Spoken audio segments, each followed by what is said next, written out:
Hey y'all, hey, welcome back to my channel. It is Christian here, and you are tuned in for more of my 2 cents, where we dive deep into the realms of religion and deconstruction. Now, if you're new here and you're just joining me, get ready for some thought-provoking conversation, all right? Because we're going to explore the intricacies of belief systems, challenge conventional thinking, and unravel the layers of faith, doubt, and discovery. Now, I do that in a lot of different ways with reaction videos, hitting on topics that a lot of people who have been a part of church culture have experienced from my perspective and giving my 2 cents. So we have open discussions and dialogue and insightful exploration that really hones in on critical thinking. We love critical thinking over here. So if you don't like to use your brain, child, stretch, get you some tea or a haul or call drop or whatever you need, because we getting ready to go in. So open up all of the pieces, okay, of your mind and everything else, so we can navigate the complexities of deconstruction in various religious contexts. And this is a safe space for reflection, growth, and understanding. So whether you're questioning, seeking, or simply curious, this channel is a safe space and a sanctuary for exploring the intricacies of spirituality and self-discovery. So let's embark on this journey together. Let's get ready to get into this topic today, because it's a reaction video with some comments that I cannot wait to give my 2 cents on, because this is such a good one. All right.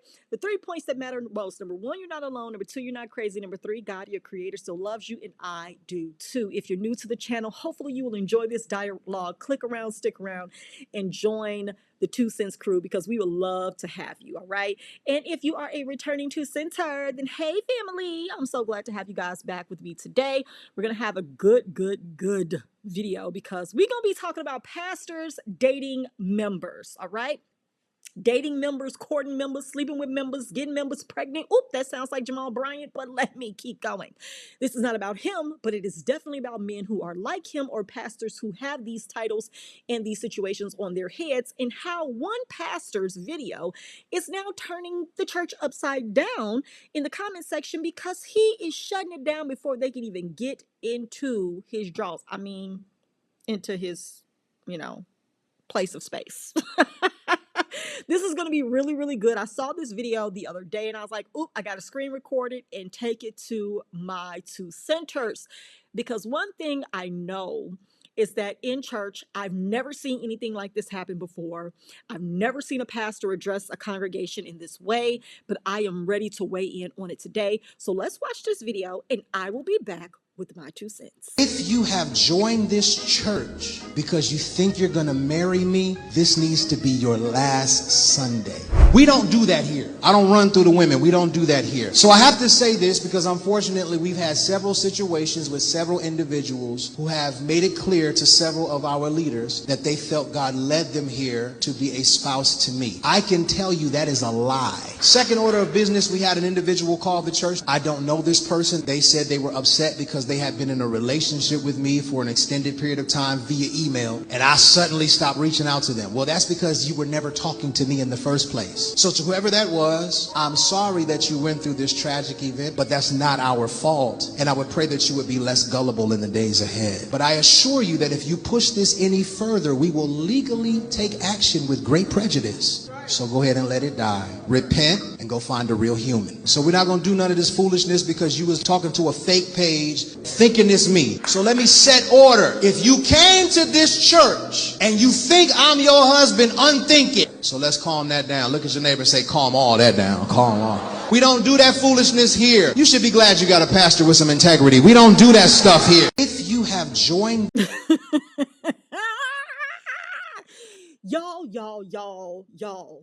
Y'all, bring y'all minds back in for what y'all just watched. I know y'all, that was good. That was a good, juicy clip for people like me. So I'm going to go ahead and try to get my commentary in really quick so I can get to these comments and let y'all go within my 15-minute goal. All right. So Pastor YPJ, whose real name is Jonathan Miller, is the pastor of Faith Alive Ministries, and he's known for his high energy, I guess his in-depth sermons, his informative sermons. I don't know if he's like the late, well, not the late, but like the great Mike Todd over there with his sermons and different, demonstrations.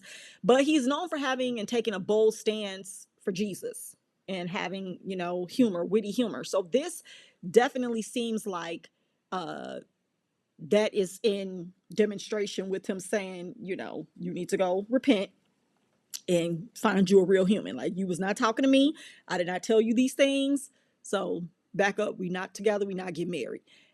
I think that it is so funny, for one, that this would even have to be addressed. It doesn't bother me that he addressed it at all. If, like, I was at that church and a pastor that I was, you know, listening to said that, it wouldn't offend me. If anything, it would be very enlightening to know that that's even something that he needs to address. It would be a thing of, dang, what are these women up in here doing? But it's not surprising. It's not surprising that this will be happening, because let me tell you what happens. And I did a video on this a couple of years ago, maybe last year sometime, about pastors and men in the church not wanting the women in the church. And my three examples were Israel Houghton with Adrienne Bailon, Keon Henderson with Shawnee O'Neal, and I'm trying to remember the third couple that I had on there. Let's just go with the old relationship that we know of. I don't think they're together anymore, but Jamal Bryant with the singer Tweet, right? Ooh, there goes my shirt up over my head. Come on, y'all. Oh my. Okay, never mind. So we know that the men of God don't want the women of Mary. All right. Now, if we got the men of God, we got to have the women of Mary. Okay. The women who are preserved, who are kept, who are untouched. All right. They are untouched. Or maybe they aren't touched, but you've been touched too. Trust me. Your pastors are getting ran through, but we don't have to talk about that today. What I do know is that this is a common factor in these church settings. Pastors run through the women in the church. Not all of them, but I'm saying that pastors, okay, pastors have run through the women in the church. And knowing this and being aware of that stigma, like, pastors pretty much to me have the same single pastors have the same stigma attached to them, like ball players, football players, basketball players. You not probably finna get you a faithful one because they got options. Now, mind you, I said single pastors. I'm not talking about the married ones, even though I know that they got options too, that they also choose from, like the McDonald's menu. But I'm focusing on the single pastors because YPJ, Jonathan, is also single. Okay. Jonathan, which is the pastor in this video, is also a single man. And from what I saw in the comments, he was once married and has gone through a divorce. Now he's a single man. I have to tell you that there, to me, is something honorable about a pastor saying, if you're here because you believe I'm your husband, you're wrong. I'm not. And I know some people say, well, how does he know? And why would he be saying that? And he shouldn't shut people down. He don't know how God is moving and who God is sending. If this grown man is saying his wife ain't in that building and in that room, can we not respect that? If it was a woman pastor that was up there saying that, if you're here because you think you're my husband, you're not, right? We wouldn't take that offensively. We would see that as her setting boundaries so that she's not being haunted, if you will, like preyed upon by men who think they're about to woo her and pursue her and distract her from what her goal and her mission is in ministry, to lead and to guide and to provide word to her members. Instead, she's out here being courted as if though this is some arranged marriage from back in the day. Like, no ma'am, no sir, I didn't come here for that. Get out my face. Whenever the one comes that is for me, I will know. God will reveal it to me. But you all don't come here thinking that you're finna bag me, because that ain't how this is going. So him saying that and setting those boundaries and communicating that, yeah, to some it might have been off-putting, but obviously he's feeling it, he's hearing it, he's seeing it, and he's shutting it down. So we can't be mad at that, right? The part about the person who was scammed and told they were talking to him on the internet, I think that that also is sad. That's not funny to me, because that says that as a pastor, you've garnered some amount of celebrity or exposure that now someone would play on the emotions of women by fronting as if they're you. Now that goes into a whole nother video of me having a problem with pastors becoming celebrities. Because what are we talking about? Why would anybody want to or even know you or your platform to the extent that they would pose as you in order to trick or scam women into thinking they're in relationship with you? And I know you can't stop people from just being trash, but let's be honest, that sends a red flag to me that I'd be at any ministry with the pastor or at a church where someone is like, yep, I'm finna scam on his name. I'm finna create me a page with his face and I'm finna use him to get women. Like, that is so unfortunate to me. But that is the position we're in. I've never heard of stuff like that happening with smaller local pastors down through the years when I was in church back in the day. Nobody, posing as my pastor online, even though online didn't exist like this back then. But just knowing that y'all pastors are famous and y'all okay with this, famous with no miracles, child, you got to be kidding me. So even knowing that side of it, even seeing that side of it is sad and unfortunate because you've garnered a level of exposure in celebrity and fame that someone would pose and scam on your name. And it's not in the name of Jesus, it's in the name of women. It's in the name of being salacious and lustful, if you will, because those women obviously were excited that they were talking to YPJ, right? They were obviously excited and enamored to be in a relationship with this man, having never seen him, but just thinking they were in communication with him was enough for them to carry on this storyline without any proof, without ever really meeting him. And that's a sad day to me when in the church, your name is being used to gain love, lust, money, or whatever from women online. It blows my mind because to me, that's not a Christ-centered issue. That's a self-centered issue. But y'all can do with that what y'all want. So let's get into some of these comments here. We have someone who said nothing wrong with what he said and how maybe he's just a true man of God that's not using his status to run through chicks in the congregation. I would agree, Mark, because we know that Jamal Bryant does not mind touching the anointed of God or the anointed of him, whichever. We cannot continue to skip over the fact that there are pastors who do this. I believe Brian Karn also has a history of doing this as well.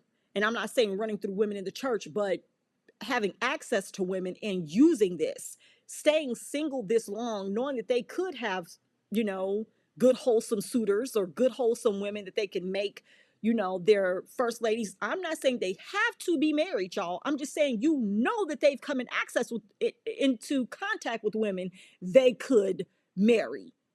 They don't want to. That's the point that Christians getting to. I'm not saying they need to marry anyone. I'm saying they don't want to marry anyone. And we have to respect that for whatever it is. It can be because they want to be alone. They want to be left alone. They don't want to be caught up and tangled up with someone in their schedule, in their finances, in their business. They're trying to grow themselves or really be committed, dedicated, and focused on God. Whatever the case may be, there may be a lot of different reasons. But for the men that we have seen in this sector, I was going to call it in this industry, but church and pastoring should not be an industry. The men that we've seen in this sector, the religious sector, the ones who are single for a reason, y'all. And we always end up finding out. We always find out it's because they get more by not having a wife. All right. Now they gonna get it equally if they do, but I'm just saying it's easier to go without judgment or without problems or being caught or, having to be set down because I'm single. What I'm doing? Nothing. Like we literally, if you guys watch the Real Housewives of Potomac, which I do from here, from time to time, a couple of seasons ago, Jamal Bryant and his ex-wife Giselle came together with this plot for her storyline to act as if though they were back together. And on one of the scenes, it blew my mind when this grown woman said this, knowing that this man is a pastor and they're not married. They were on a cast trip and they were playing this game. Giselle and her cast members, her cast mates, all women, and they were asking each other questions. There were sexual questions, and they asked, when was the last time you performed oral on someone? When it was Giselle's turn, she said, oh yeah, right before I came here. What? What?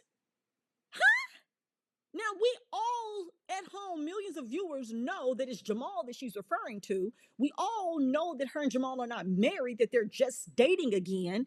And we know this man is a pastor at New Birth, down to the New Birth. And you telling us before you came here, you was just on your hands and knees and you weren't praying? That's fine if that's y'all business. That's what y'all chose to do. But my point is not even trying to preserve or honor and respect the position that he has as a man of God. You're getting on national TV answering a question so flippantly and blatantly, like, I don't care if he a pastor. Yeah, I just got on, doing what I want to do to him before I came on this trip.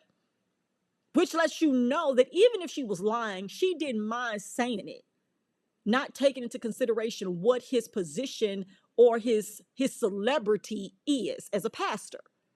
So these people do what they want to do and they're able to skate by because they're single. Jamal Brain is not single because he wants to be consecrated to the ministry and to God. He's single because it benefits him to do what he wants to do to the members. Okay, who's the women's?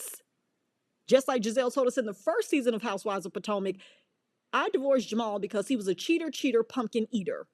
Google it. Those were her exact words. Let's move on. Okay. The next person said, there's a time and place for everything, and this is not the time nor the place when I'm trying to get my word in. These new churches today are sad. I'm not going to say it wasn't the time or the place. If this is where it's happening and women are literally targeting him and coming to his church, not to get the word, but to get the wand. They're coming to get the staff, the golden rod of faith. Child, I got to let y'all know, because what I'm going to do, send an email? I'm going to print it out in the newsletter? I got to let y'all know from the platform which you guys are praying on me. You're praying on me on this stage, and I got to let you know from the stage that I'm not the one, the 2 or the 10. So where else is he supposed to do this, my friend? Next up, Dora. Shout out to Dora the Explorer. He's setting a boundary. He will find his wife on his own terms. I agree with you, Dora. That is the correct. That's the assessment I take from this. Nothing more, nothing less. He is saying he gonna do it when he get ready. It may be somebody else that y'all don't know about. Probably is a singer, an actress, or something like that. Oh, the person I was thinking about was Devon Franklin. That was the other pastor or evangelist, whatever Devon is, from my video a couple of years ago. Go watch it. Devon Franklin and Megan Good. Those 3 couples. Devon Franklin, Megan Good, Israel Houghton, and Adrienne Bailon, and Keon. What's his name? Keon Henderson. Keon and Shawnee. Yeah, those are all men's of God that didn't get women's of God. All right. So I don't know. Y'all may want to go back to the streets in order to get y'all man of God, because that's what he gonna find you. He wants to find you in the club, not in the church. Kevin said, the men too, tell them too. Kevin's being petty. Or Kevin knows something that we don't, but we're going to move right along. Here we have someone who said, I can tell some people don't have background on him. He wasn't always single when he started pastoring. When he divorced several years ago, he faced a lot of backlash due to he and his wife divorcing. He's made it clear in a lot of his other posts and messages that he had to heal from his divorce due to the trauma it caused him. And he wants to find a wife eventually on his own terms and the right time for him. However, it's legit that some women were actually pursuing him heavily, and he had to set up boundaries to protect himself. I absolutely agree. I am not one who has the warped mindset of men can do what women can't, or women can do it, but men shouldn't. Fair is fair, right is right. If he is setting boundaries in his church as a single man, he should do that. And what he said is so key. He said, y'all should be glad. Y'all should be proud. Whatever he said, y'all should be happy to have a pastor that's not in here praying on these women, that's not in here praying on y'all. But the crazy thing about it is some of these women would be completely fine if they were prayed upon, because some of y'all are in relationships with y'all pastors anyway in y'all heads.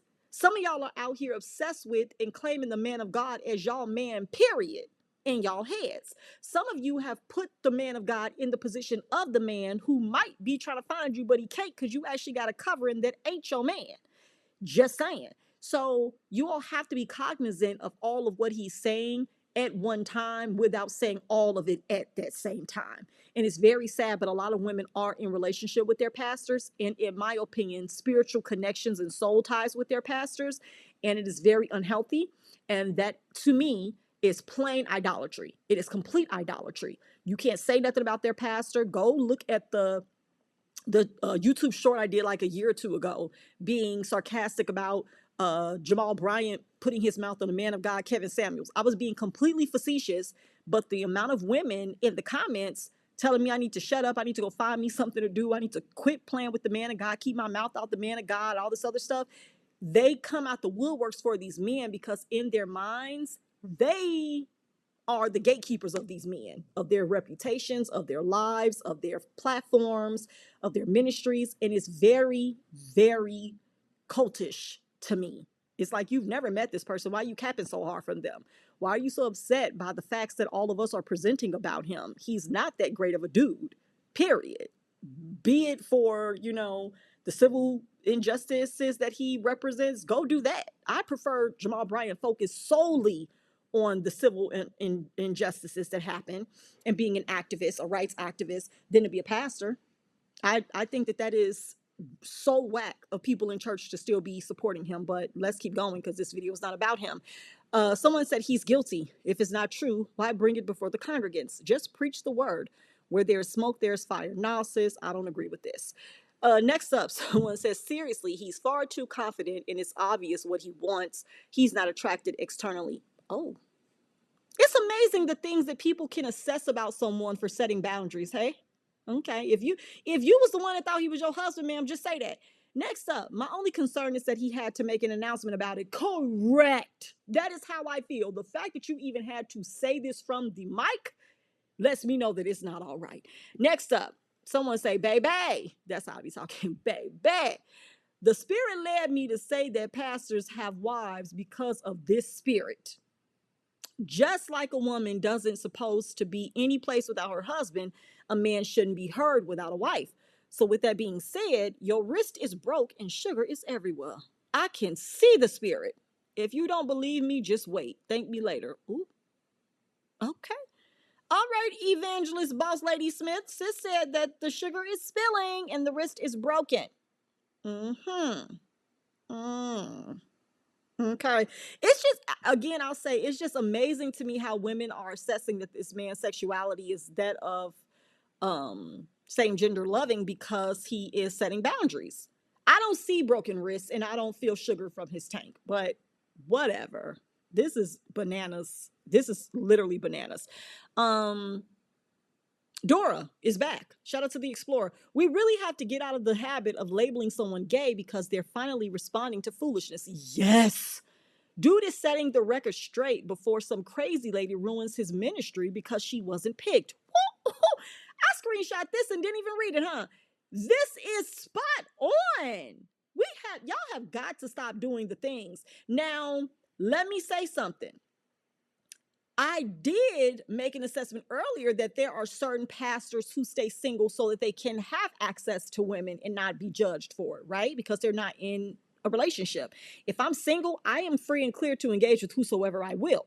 I'm not committing any, crimes here.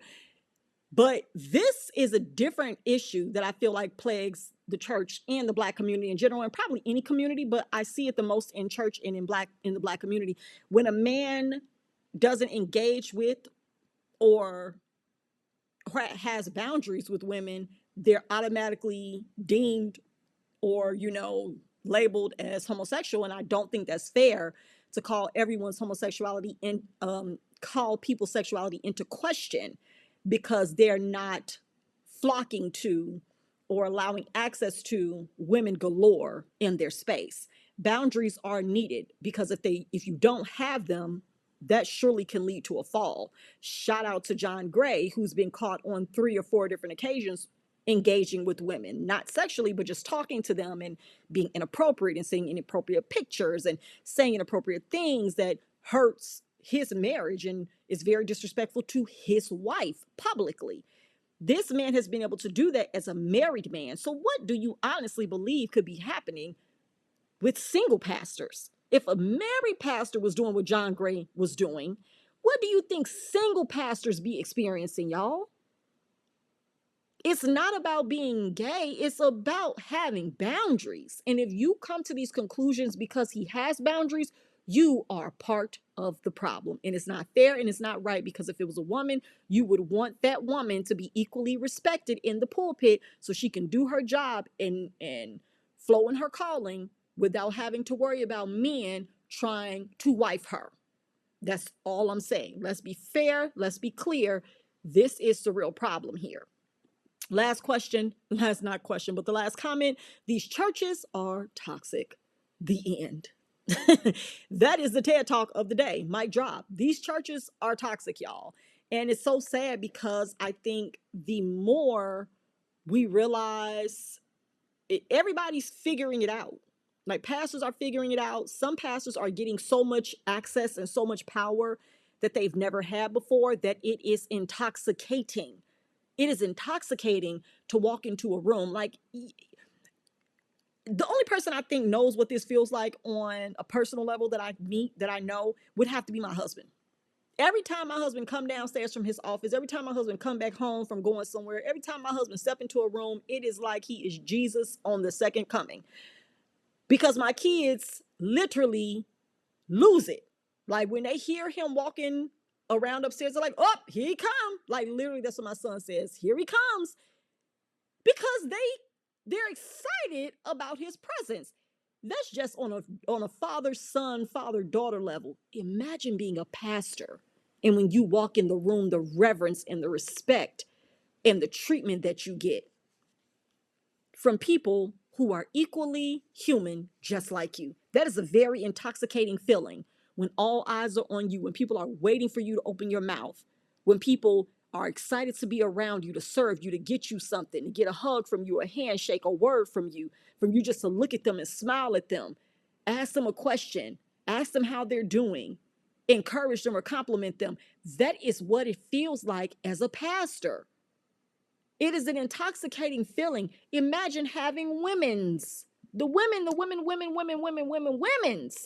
all up on you like that all the time, because you're a man of God. It's a lot for some, and it's too much for most.